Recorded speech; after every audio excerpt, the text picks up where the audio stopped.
이스라엘 백성들에게 하나님 원하시는 것은 심판이 아닙니다. 구원하기를 원하시는데 이 구원할 수 있는 방법은 딱 하나입니다. 계속해서 반복되는데 그게 바로 회개죠. 너희가 돌이켜서 회개하면 내가 너희를 새롭게 하겠다 이렇게 말씀하십니다. 그런데 이스라엘 백성들이 회개하지 않고 오늘은 어떤 핑계를 대냐면 그들이 전해왔던 속담을 가지고 나옵니다. 그 속담의 내용이 2절에 나오는데 아비가 신 포도를 먹었으므로 아들이 이가 시리다, 이런 속담이 있는가 봐요. 이게 무슨 얘기냐면 아비의 죄악, 아비가 저지른 잘못이 아들의 죄값으로 치르게 된다는 속담입니다. 왜 이 이야기를 하냐면은 한마디로 이 속담을 얘기하는 것은 지금 자기들의 죄악을 회개해야 되는데 우리가 지금 이런 심판과 이런 고통을 받고 있는 건 누구 탓이라는 거예요? 요즘으로 바꿔 말하면 조상 탓이라는 겁니다. 우리 속담에 이런 얘기 있잖아요. 잘하면 내 탓, 잘못되면 조상 탓 혹은 남의 탓을 하는 거예요. 그러니까 지금 하나님 앞에서 자기가 회개하고 내 자신의 죄악을 뉘우치고 내가 하나님 앞에서 무엇을 잘못했는가를 돌아봐야 되는데 내 죄악은 돌아보지 않고 우리가 지금 이렇게 심판을 겪고 문제를 겪고 있는 건 다 우리 믿음의 조상들, 우리의 선조들이 하나님 앞에 범죄했기 때문에 우리가 그 죄값을 받고 있는 거다. 지금 이렇게 이스라엘 백성들이 변명하고 핑계하고 있는 겁니다. 이런 속담을 이렇게 말하는 이유는 그 사람들의 다른 속셈이 있습니다. 어떤 속셈이 있냐면 하나님의 심판을 아비의 죄악을 자식에게 묻는 것. 여러분, 아버지가 잘못했는데 그 죄를 아들에게 묻는 게 옳습니까? 틀립니까? 이건 틀린 거죠. 들어보셨어요? 연좌제라고? 이게 뭐냐면은 누가 잘못을 저지르면 그 잘못에 대해서 연대 책임을 지는 겁니다. 그래서 그 친척이나 자식들한테 그 죄를 묻는 게 연좌제입니다. 참고적으로 우리나라 헌법 13조 3항에도 이렇게 되어 있어요. 모든 국민은 자기 행위가 아닌 친족의 행위로 인하여 불이익한 처우를 받지 아니한다. 이 헌법의 정신입니다. 사실 연좌제는 잘못된 거예요. 근데 지금 이 이스라엘 백성들이 왜 이 얘기를 하냐면 하나님이 지금 우리를 심판하는 게 정당하지 않고 부당하다는 얘기입니다. 하나님께서 네가 지금 잘못해서 벌을 받는다, 너 그래 징계를 받는다, 빨리 회개하고 돌아오라고 이렇게 에스겔을 통해서 얘기하는데 회개하기 싫으니까 누구 탓을 하는 거예요?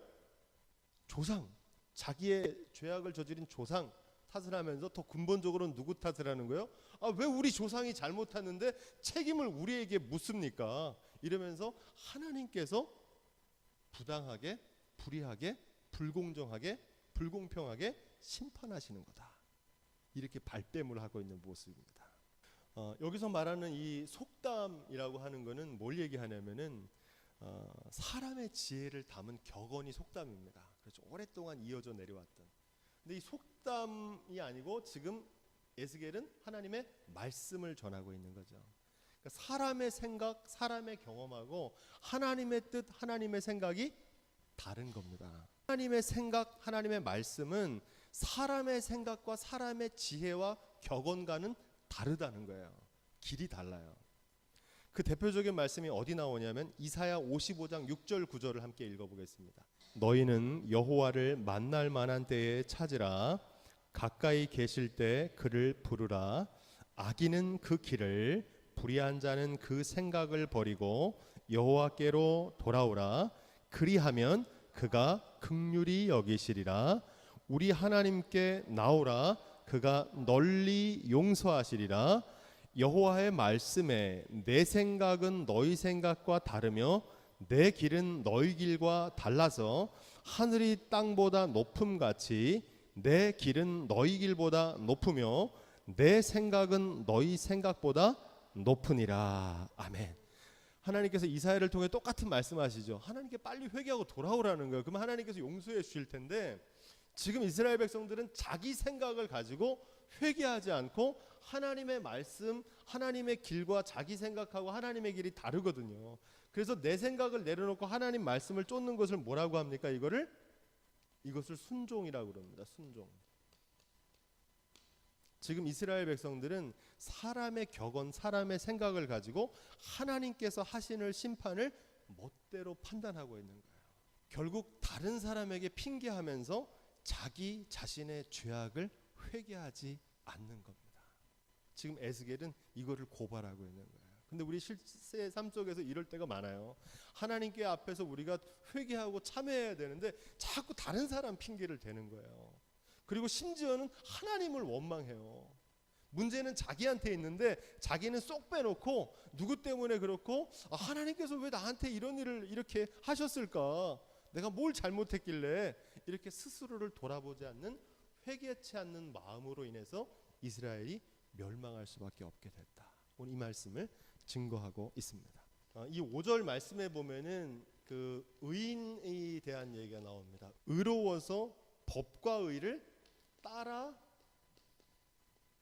행하며 이렇게 나옵니다. 여기서 중요한 건 이 의인은 성경에서 말하는 의인은 요즘 우리가 생각하는 사람하고 좀 다릅니다. 누가 깨끗한 사람이냐 생각해 보면 됩니다. 여러분 누가 깨끗한 사람입니까? 보통 씻지 않는 사람이 깨끗하다고 생각하는데 사실은 진짜 깨끗한 사람은 어떤 사람입니까? 자주 씻는 사람이 깨끗하잖아요.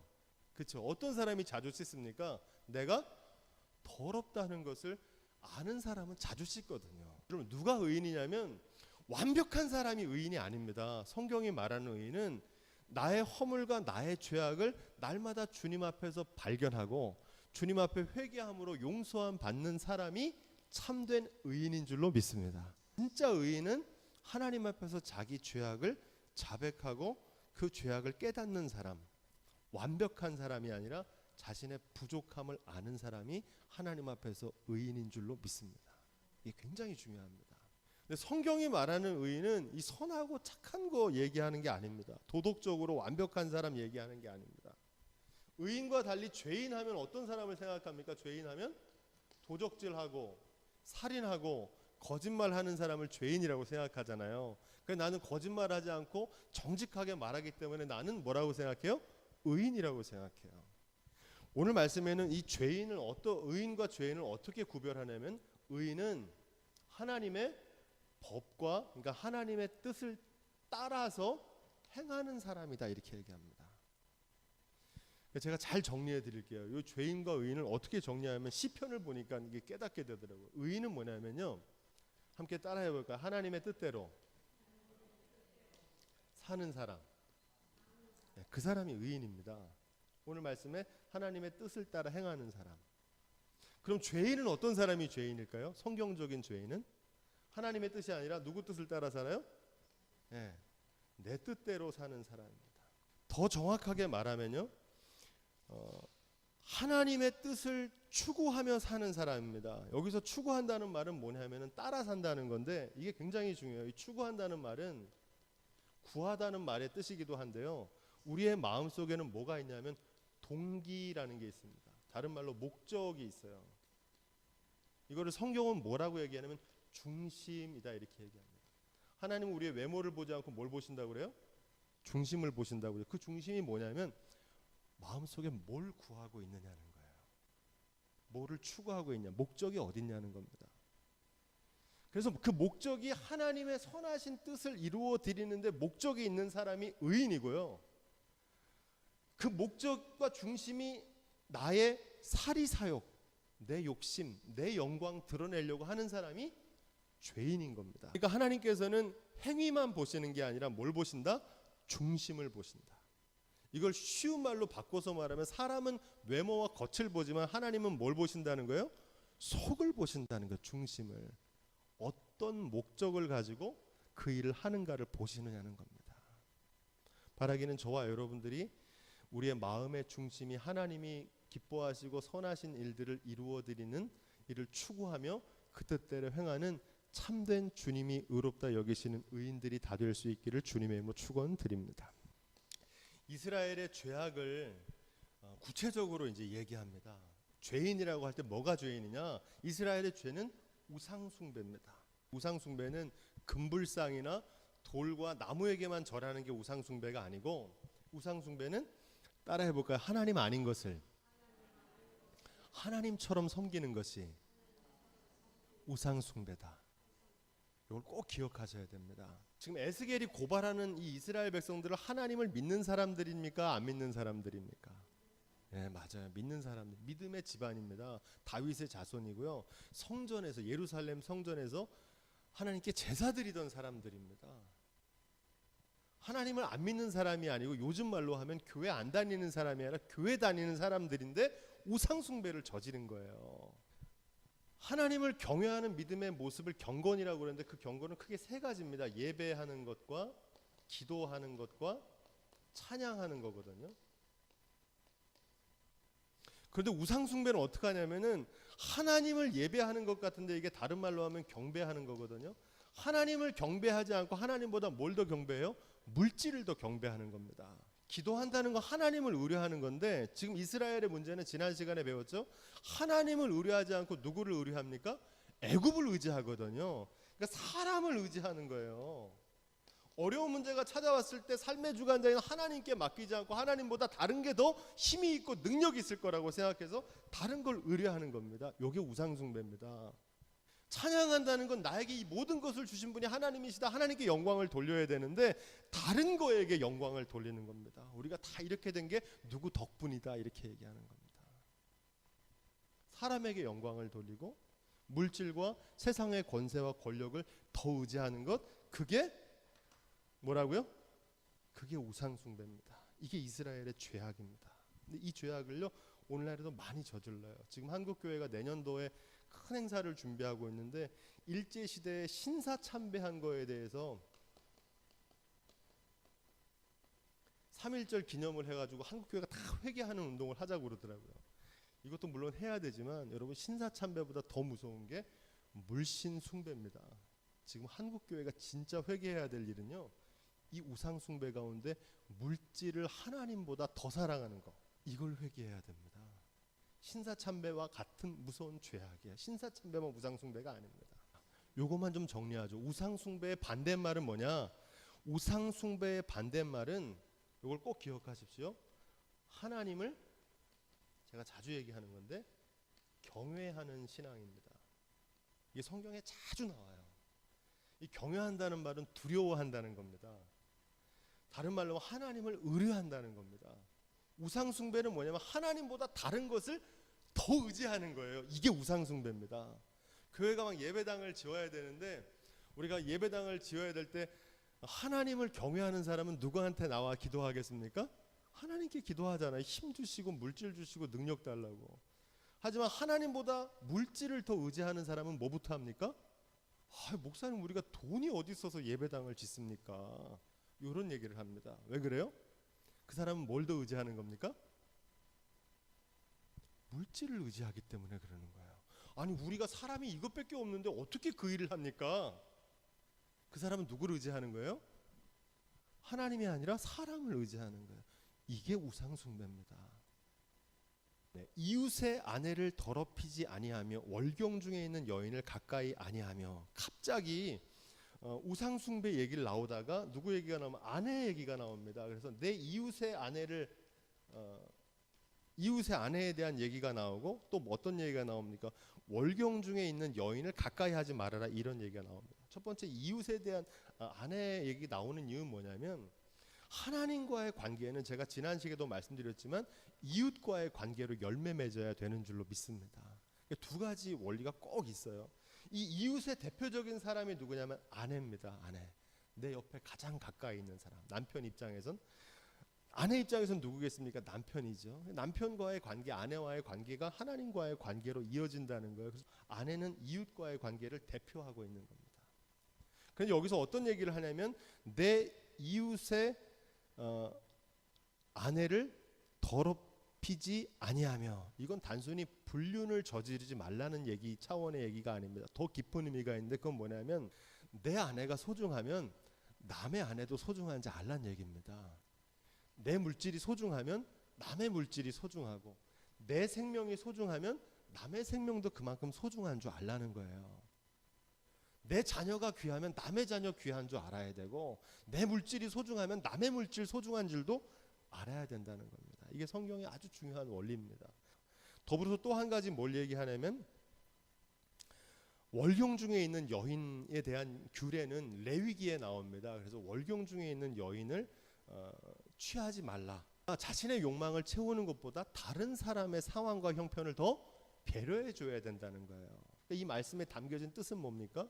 단순히 레위기에 있는 월경하는 여인들과 이렇게 멀리하라는 부정하다는 그 말을 하려고 하는 것이 아니고 이 속에 담긴 뜻은 다른 사람에 대한 타인에 대한 배려와 존중을 가져야 된다는 겁니다. 1절에 사람을 학대하지 말라 이렇게 얘기합니다. 이 지금 얘기하는 건 누가 의인이냐, 의인의 기준, 하나님의 뜻대로 사는 사람이 의인이라고 그랬는데 하나님의 뜻을 구체적으로 어떻게 실천해야 되느냐, 사람을 학대하지 말라 이렇게 얘기합니다. 이 말은 너무 당연한 얘기 같은데 여기서 말하는 사람은 어떤 사람이냐면 요즘으로 말하면 사회적으로 약한 사람, 사회적 약자입니다.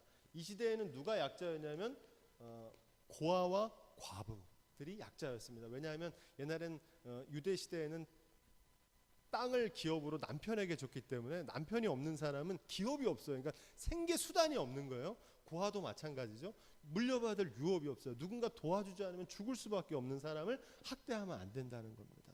요즘 뭐 사회적 약자가 누군지 여러분 스스로 잘 생각해 보시면 됩니다. 또 무슨 얘기를 하냐면 빚진 자의 것을 강탈하지 말라는 겁니다. 그 사람의 의식주, 기본적인 생활 수단을 전당해서 생존을 위협하면 안 된다는 거예요. 다른 사람. 지금 모든 얘기가 누구와의 관계냐면 타인, 지금 이웃과의 관계에 대해서 얘기하고 있다는 거 우리가 보면 좋습니다.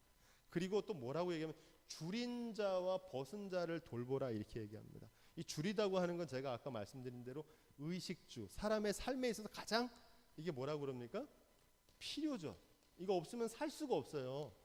그래서 하나님께 이 필요는요 반드시 구해야 될 줄로 믿습니다. 일용할 양식을 주옵시고 하는 주기도문의 내용은 하나님께 의식주를 구하라는 거예요. 이 필요를 구하는 건 욕심이 아닙니다. 제가 지난 시간에도 말씀드린 욕심은 뭐가 욕심입니까? 이 필요 이상의 것을 구하는 게 욕심입니다. 바라기는 저와 여러분 하나님 필요를 채워줄 줄로 믿습니다. 그래서 다른 사람의 필요를 채워주란 얘기입니다. 줄인 자를 보고 헐벗은 자를 보면 반드시 입히고 먹을 걸 주라는 겁니다. 그 필요를 채워주라는 거예요. 그러니까 하나님의 뜻은 뭐냐면요, 일용할 양식을 모든 사람들이 누리고 사는 것이 하나님의 뜻인 줄로 믿습니다. 그 뜻을 실천하라는 겁니다. 제가 책에도 썼지만요, 우리가 살고 있는 이 세상, 하나님이 창조하신 세상은요 모든 사람들의 필요를 채우는 데는요 충분합니다. 다 먹고 살 수 있게 하나님 주셨어요. 그런데 누군가의 탐욕을 채우는 데는 부족할 수밖에 없다는 겁니다. 무슨 말씀입니까? 하나님께서 다 필요한 것을 주시는데 지금 누군가 줄이고 벗는 이유는 누구 때문에 그러는 거예요? 욕심으로 자기가 남의 필요 이상의 것을 막 얻으려고 하는 사람들 때문에 굶주림과 또 헐벗는 일이 나타나게 된다는 겁니다. 8절에 보니까 별리를 취하지 말라 이런 얘기 나옵니다. 별리, 이 이자에 관한 얘기거든요. 누구를 돈 받으려고 꾸어주거나 받지 말라. 이게 다른 말로 고리대금이라고 합니다. 우리나라 이자 금지법도 제한법이 있어가지고 25% 이자를 대부업체에서 받으면 그 불법이에요. 우리나라 법도 그런데 이 성경에서도 별리, 다른 사람한테 큰 이문을 남기려고 돈을 빌려주거나 그걸 막 이자를 많이 받아가지고 이문을 남기려고 하면 안 된다는 거예요. 고리대금. 고리대금 업자 하면 생각나는 사람이 있죠. 셰익스피어라고 하는 사람이 썼던 베니스의 상인에 샤일록이라고 하는 이 고리대금 업자가 나오는데 그 사람이 유대인입니다. 유대인인데 고리대금으로 사람들을 막 갈취하는 일들을 하는 거예요. 그만큼 고리대금은 하나님 보시기에 악한 일입니다. 왜 그렇습니까? 다른 사람의 고요를 통해서 자기의 부를 채우는 거거든요. 하나님 기뻐하시는 일이 아니라는 겁니다. 9절 말씀, 내 율례를 쫓으며 내 규례를 지켜 진실히 행할진대 그는 의인이니 정령이 살리라. 하나님께서 의인의 기준을 몇 가지로 말씀하셨는데 잘 살펴보면 여기서 중요한 사실을 발견하게 되죠. 하나님이 의롭다고 하시는 것은 우리의 신앙생활만 보시는 게 아니고 뭘 보신다는 거예요? 그렇죠. 이웃과의 관계, 인간 관계를 통해서 보신다는 겁니다. 그죠? 이게 다 인간 관계에서 벌어진 일이잖아요. 사회생활, 일상생활에서 벌어지는 일들이잖아요. 금전관계 다 일상에서 벌어지는, 그러니까 우리의 신앙만이 아니고 우리의 사회생활과 일상생활이 하나님이 의롭다고 여기시는 판단의 기준이 된다는 사실입니다. 더 중요한 게 있는데요. 왜 이런 율례와 규례를, 이 하나님께서 이미 많이 말씀하신 거거든. 레위기에도 말씀하시고 신명기에 말씀하신 얘기가 다 이 얘기들이에요. 성경을 잘 읽어보면 하나님과의 관계만 얘기한 게 아니라 이웃과의 관계에 대해서 굉장히 많이 말씀하셨거든요. 이미 말씀하셨는데 왜 율례를 쫓지 않고 규례를 지키지 않느냐, 그리고 이런 일들을 벌이고 있느냐, 그 이유가 있습니다. 그 이유는 딱 한 가지입니다. 하나님을 뭐 하지 않는 거예요?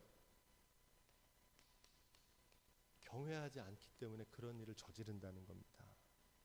가난한 자를 조롱하는 자는 그 사람을 지으신 하나님을 뭐 한다는 거예요? 네, 멸시한다고 그러죠. 멸시한다는 게 하나님 무시한다는 얘기입니다. 그러니까 하나님을 경외하지 않기 때문에 하나님 멸시하는 거고, 다른 사람의 재앙을 기뻐하는 것, 이 기뻐한다는 말은 수수방관하는 거거든요. 옆에서 누가 고통받고 있는데 나 몰라라 하고 있는 것은 형벌을 변치 못할 거다, 이렇게 이야기하고 있습니다. 바라기는 하나님을 경외하는 믿음으로 하나님께서 우리에게 맡기신 일상의 삶을 통해서 하나님의 뜻을 이루어 드리는 저와 여러분들이 될 수 있기를 주님의 이름으로 축원드립니다. 지금 이스라엘이 망한 거는 우상 숭배 때문에 망한 것이 아니고 그들의 삶이 하나님 보시기에 하나님을 경외하는 삶이 아니라 하나님을 멸시하는 삶이었기 때문에. 우리가 읽은 내용은 10절부터 13절 얘기는 이겁니다. 아비가 비록 의인일지라도 자기의 행한 대로 그 죄값을 받게 될 거라는 겁니다. 그러니까 아비의 죄 때문에 아들이 죄를 받거나 또 아비가 의롭다고 해서 자식이 그 의로움을 이어받는 게 아니라는 얘기입니다. 이 성경에 등장하는 실제 역사가 있죠. 사무엘상에 보면은, 우리 사무엘상 한번 찾아볼까요? 사무엘상 2장 12절. 우리가 잘 아시는 대로 엘리라고 하는 제사장의 아들들 홈리와 비느하스는 불량자라 그러죠. 이 사람들이 어떻게 하는 거예요? 하나님을 알았다고 그래요? 몰랐다고 그래요? 모르는 사람들입니다. 근데 이 사람들이 직책이 뭐였어요? 제사장입니다. 그 아버지가 제사장이니까 아들이 물려받았어요. 요즘으로 말하면 세습을 한 거죠. 근데 하나님을 음성을 엘리는 젊은 시절엔 들었는데 나이가 들어서 노후에 되니까 하나님의 음성을 못 듣는 거예요. 눈이 어두워지고. 그런데 홈리와 비느하스는 하나님을 아예 모르는 사람들인데, 하나님을 경외하지 않는 사람들인데 제사장 역할을 감당했던 거예요. 사무엘상 8장 1절로 3절. 8장 1절로 3절. 또 다른 아버지와 아들이 나오는데 사무엘상 8장 1절 3절 쭉 읽습니다. 시작. 그 사무엘은 하나님의 신실한 종이었죠. 여러분 알고 계시죠? 그런데 그 아들들 요엘과 아비하는 어떻습니까? 이익을 따라서 뇌물을 취하고 판결을 굽게 하는 지도자들이었다, 이렇게 얘기합니다. 오늘 교회 세습의 가장 본질적인 문제는요, 그 나타나는 현상으로 가장 큰 문제는 교회, 주님의 교회를 사유화하는 겁니다. 자기 것처럼. 주님의 교회잖아요. 근데 주님의 교회를 자기 것처럼 사유화하는 겁니다. 근데 이건 많은 사람들이 얘기하는데 숨겨진 세습의 본질이 있습니다. 그건 뭐냐면 공로를 주장하는 거예요. 대부분 세습하는 교회들의 문제가 되는 게 뭐냐면, 작은 교회, 어려운 교회, 지금 이제 어떤 교회, 명성교회가 지금 문제가 되고 있으니까. 명성교회가 원래는 상가 월색 교회로 있잖아요. 2층에서 예배드리던 그런 교회였어요. 그렇게 개척했던 교회인데 그 큰 대형 교회가 되고 새벽 예배가 부흥하게 되고 한 그 큰 일을, 업적을 이룬 게 다 누구 덕이라는 거예요? 그 훌륭하신 담임 목사님이 리더십이 있었기 때문에 가능하다. 그분의 공로를 내세우는 거죠. 그래서 그 공로를 이어갈 수 있는 건 그 아들입니다. 이런 원리를 가지고 있는 겁니다. 그런데 세습을 비판하면서 지난주에도 어떤 분이 그런 말씀을 하시더라고요. 아, 목사님, 사실은 그게 다 목사님의 공로가 아니고 따지고 보면 다 교인들이 낸 헌금으로 된 거 아닙니까? 이렇게 얘기하시더라고요. 얼핏 보면 맞는 것 같죠. 근데 여러분, 그 교회를 이룬 게 교인들의 헌금, 교인들의 헌신을 이루어진 건 마찬가지로 목사님의 공로를 내세우는 것처럼 누구의 공로를 내세우는 거예요? 교인들의 공로를 내세우는 거예요. 우리 건데 왜 네 맘대로 하냐, 이런 얘기입니다. 똑같은 논리예요. 그렇죠. 이해가 되시죠? 똑같은 얘기입니다. 자기가 공로를 내세워가지고 세습을 해도 된다는 사람이나 왜 자기만 공로가 있냐, 우리도 같이 공로했는데 왜 자기 공로만 내세우냐, 다 교인들의 공로지, 이 말도 똑같은 차원입니다. 우리의 공로가 아니라 교회는 하나님의 은혜로, 하나님의 선물로 부흥하게 되고 성장하게 되는 줄로 믿습니다. 우린 다만 뭐예요? 청직입니다. 우리는 그냥 맡겨진 직임을 감당했을 뿐이에요. 그거를 내 것처럼 여기면 안 돼요. 근데 오늘 한국교회 많은 사람들이 그런 일을, 세습을 하는 목회자나 그 세습을 비판하는 사람들이나 똑같이 뭘 내세우냐면 공로를 내세우는 거예요. 부모의 욕심으로 자녀를 망치는 일이더라고요. 세습은요, 자녀가 원해서 하는 법이 없어요. 부모의 욕심이에요. 내가 이렇게 움켜준 거를 우리 자식에게 주고 싶은 거야. 다른 사람 주지 않고. 자녀를 왜 망치냐? 이 세습한 사람들의 문제는 오늘 말씀 홈리와 비느하스, 요엘과 아비야가, 그 부모들은 다 신실한 종들이었는데 왜 자녀들이 망치냐면 거저 얻은 건 있잖아요. 귀한 것을 모르거든요. 하나님을 몰라요. 하나님의 은혜를 모른다니까요. 자기가 뭐 대단해서 얻은 줄로 알아요. 그 사람들만 그런 게 아니라 사람 누구나 다 그래요.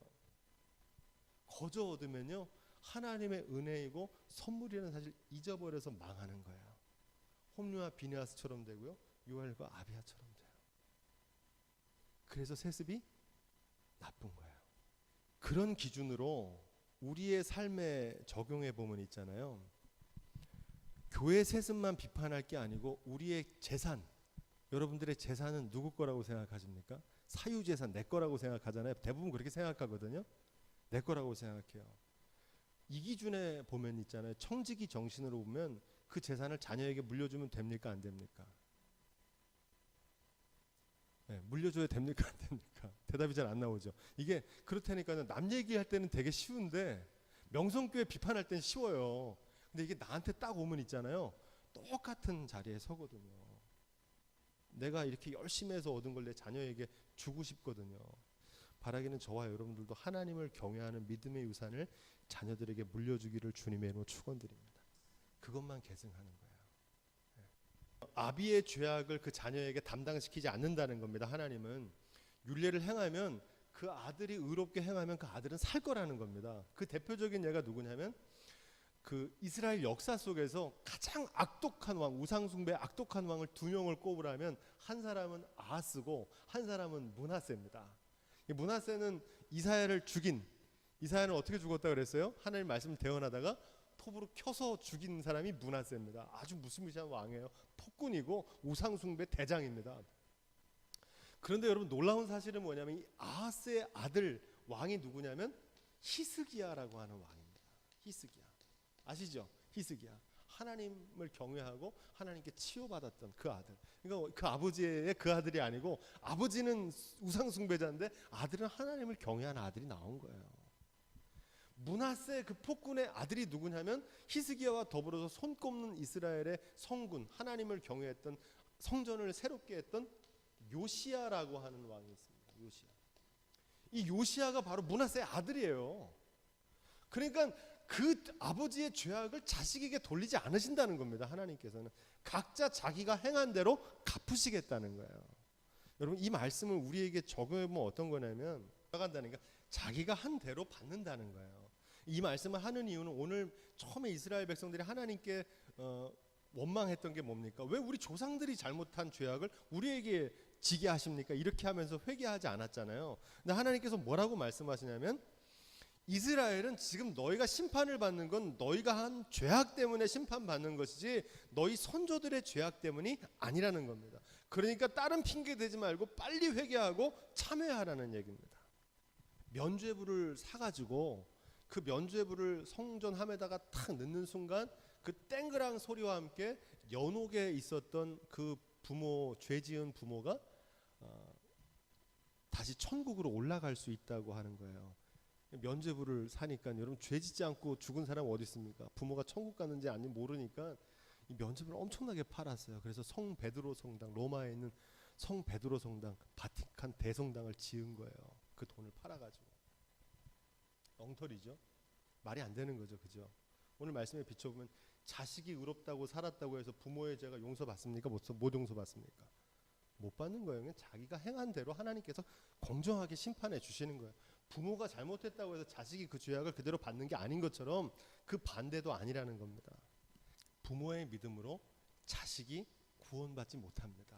너무 당연하죠. 믿음의 가문, 3대째 크리스찬, 여러분 이게 하나님 앞에 의로운 기준이 될 수 없습니다. 그렇죠. 직분, 이거로 의롭다 얻을 수 있습니까? 아니죠. 직분에 합당한 삶을 살아야 됩니다. 신앙의 연수, 30년 믿고 40년 믿고 이게 중요한 게 아니라는 겁니다. 하나님 앞에서 내가 지금 하나님을 경외하는 믿음으로 잘 살아가고 있느냐, 이걸 가지고 심판하신다는 겁니다. 믿음의 가문은 만들어 가야 되는 겁니다. 지금부터. 할렐루야. 지금까지 어떻게 살아왔느냐 중요한 게 아니고.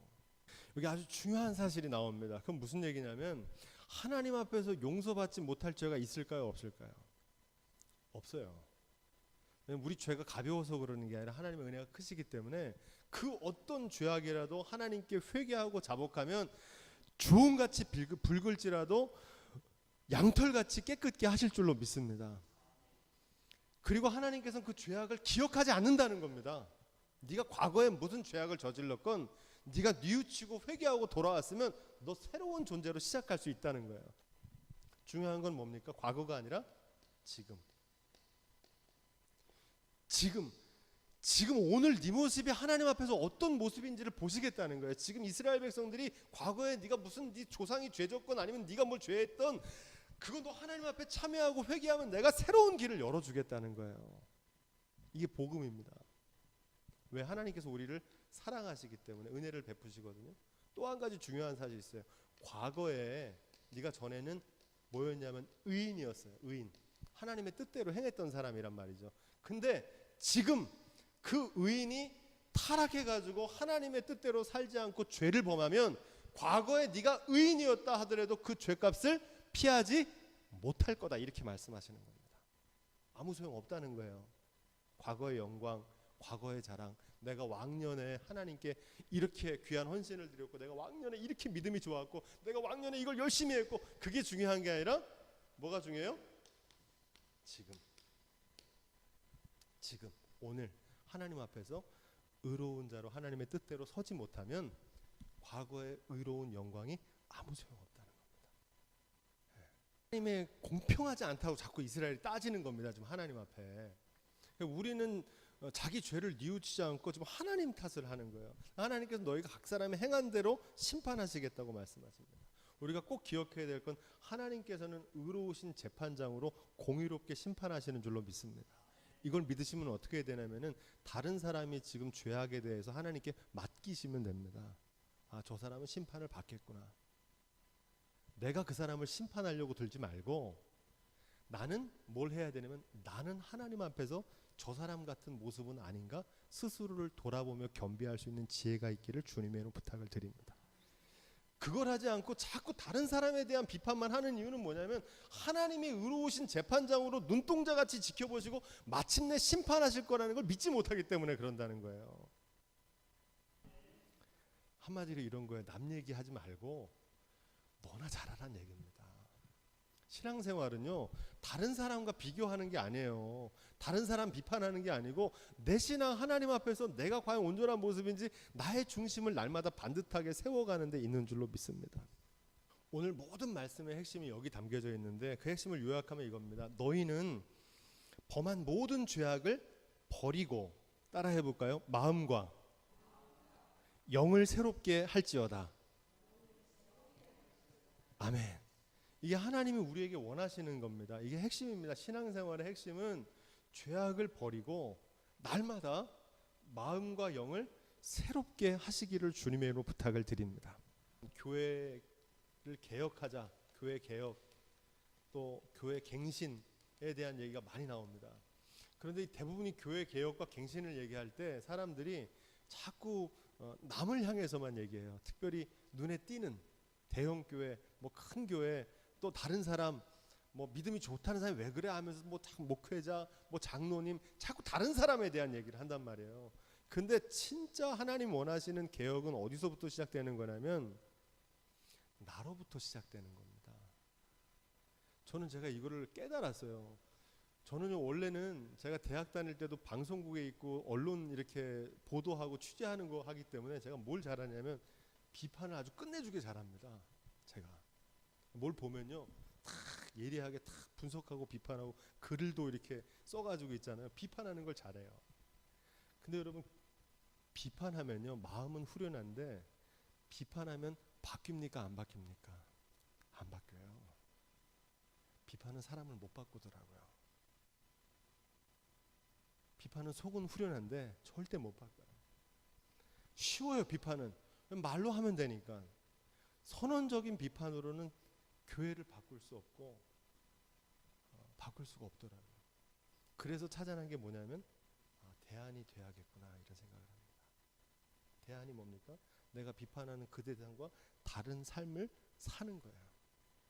이 비판은 말로 하는 거니까 쉽지만요. 이거 누구나 다 합니다. 입 있는 사람은 다 해요. 이거 뭐 대단한 거 아닙니다. 이건 누구나 다 할 수 있는 거예요. 근데 대안이 되는 건 아무나 못 하는 거더라고요. 이거는 그냥 한 번에 끝나는 거지만 이 대안은요 오래 걸려요. 나 자신을 바꿔야 되는 거예요. 나를 새롭게 해야 되는 거예요. 다른 사람을 다 공격하면 있잖아요. 한 사람을 공격하면 자기는 의로워진다고 생각해요. 지금 이스라엘 백성들이 그걸 하고 있는 거예요. 잘못한 조상, 이거 므낫세 죄 때문이 아닙니까? 이렇게 얘기하면 므낫세만 나쁜 사람 만들고 자기는 괜찮다고 생각하는 거예요. 자기 자신의 죄악은 돌아보지 않고 다른 사람을 비난하고 공격하면서 자기는 의롭다고 생각하는 거예요. 그러면 어떤 문제가 일어나느냐? 절대 새로워질 수가 없어요. 신앙생활은요 다른 사람을 정죄하고 비판하는 게 아니라 나 자신을 하나님 앞에서 돌아보는 데 있는 줄로 믿습니다. 지금 에스겔을 통해서 하나님께서 이스라엘 백성에게 촉구하시는 건 그거예요. 공의로우신 하나님께서 그 잘못한 사람 반드시 심판하시거든요. 좀 하나님께 믿고 맡겨 놓으시고요. 나는 나로부터 회개하고 적어도 나만이라도 하나님의 뜻대로 하나님 기뻐하시는 삶을 살겠다고 회개하고 참여하고 날마다 주님 앞에 설 수 있는 저와 여러분들이 될 수 있기를 주님의 이름으로 축원드립니다. 진정한 새로움은 거기서 시작됩니다. 기도하겠습니다.